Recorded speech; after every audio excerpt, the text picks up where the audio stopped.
Bangladesh deployed a paramilitary force after at least 5 people were killed during violent demonstrations by thousands of university students, raising the spectre of instability in a country familiar with protests. For weeks, students across Bangladesh have been protesting quotas for government jobs that were recently reinstated after being abolished in 2018 following another countrywide student protest. But the protests were first started by students of the University of Dhaka, and now they have spread to other universities and cities and turned increasingly political, pitting the ruling party against the opposition. Here are the details for you. Student protests escalate in Bangladesh, with at least 6 people having been killed and hundreds injured after weeks of massive protests turned violent and shut down all schools and universities.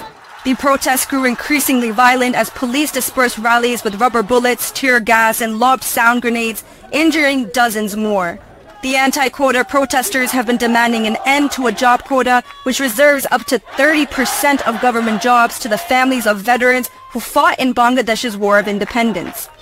Protesters argue that the job quota is discriminatory and instead should be merit-based. Some have even alleged that it directly benefits groups supporting Prime Minister Sheik Hasina. আমরা কোটা যৌক্তিক সংস্কার চাইছিলাম, আমরা আর কিছু চাই নাই।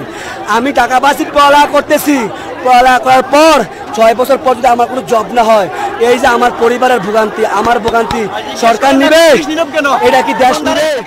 According to ground reports, the protests intensified following a statement from the Prime Minister in which she used the term Razakar, which refers to people who collaborated with the Pakistani army during the 1971 Independence War, to label those opposing the quotas. The protesters retaliated and started chanting slogans calling themselves Razakars. Prime Minister Sheik Hasina has since responded, calling the chants unfortunate and regrettable, and that the anti-quota protesters do not feel any shame for calling themselves as such. In light of the protests, Bangladesh has ordered all schools and universities to be shut down until further notice.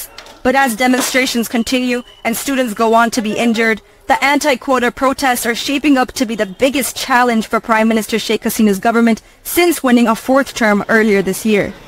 Samia Afsar for NDTV. And Ridwan Ahmed joins us from Dhaka for the latest from Ground Zero. Thanks so much, Ridwan, for making time for us.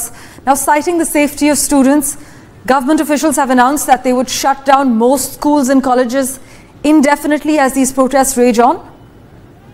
Yes, so this instruction came on the day before yesterday, when most of the government institutions were declared closed. And yesterday, the government, especially the universities, they have instructed the students to vacate the dormitories, which the students denied. They said like they don't want to leave the university premise, and that fueled more protest across the university campuses in Dhaka, in the outskirts. There's called Jahangirnagar University, where people got hurt. I mean, the students, reporters, they got injured who came in between the clashes of the police and between the protesting students. So yeah, and today, especially today, the protesting students, they have announced a nationwide shutdown because, as you have seen, like the protest has now spread across the nation. It's not confined to Dhaka anymore, the capital anymore. So students from all across the countries have come to the streets, and they have announced that they're observing a nationwide shutdown. Yes. And that's going on as we speak right now.